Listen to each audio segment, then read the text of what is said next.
Dieu n'a pas souvent besoin d'un groupe de gens.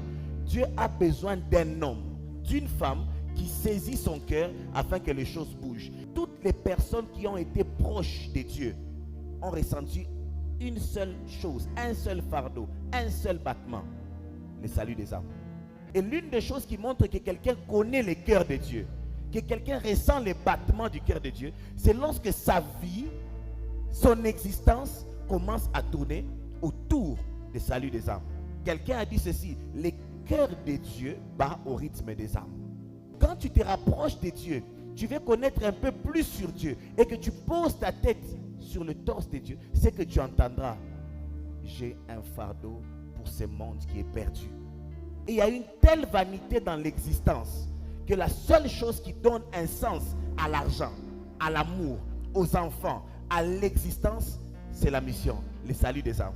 Au-delà de la vision que tu as, il y a une grande vision pour toi. Au fait, au-delà d'aller à l'école, d'aller au travail, au-delà d'aller faire la menuiserie, au-delà d'aller au marché, gagner l'argent et faire des transactions de biens, il y a une grande vision pour toi. Et la grande vision qu'il y a derrière la vision que tu as de ta vie, c'est celle de gagner les âmes, de peupler l'enfer et remplir le ciel. Toute personne qui n'accomplit pas encore la grande vision ne connaîtra pas encore la grandeur que Dieu accorde aux hommes. Ce n'est pas l'abondance qui nous pousse à chercher les salut des âmes. C'est ce que nous sentons pour Dieu et pour les choses spirituelles.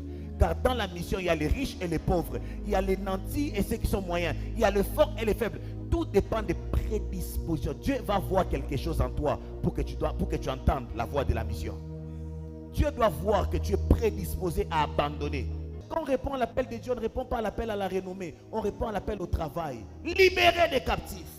C'est comme ça que lorsqu'on évalue ton ministère, lorsqu'on évalue le progrès de ton appel, on ne doit pas parler des endroits où tu as prêché, on doit parler des âmes qui ont été affectées par toi.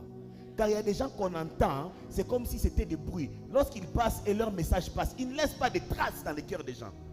Dans le cœur de qui as-tu déjà laissé des traces?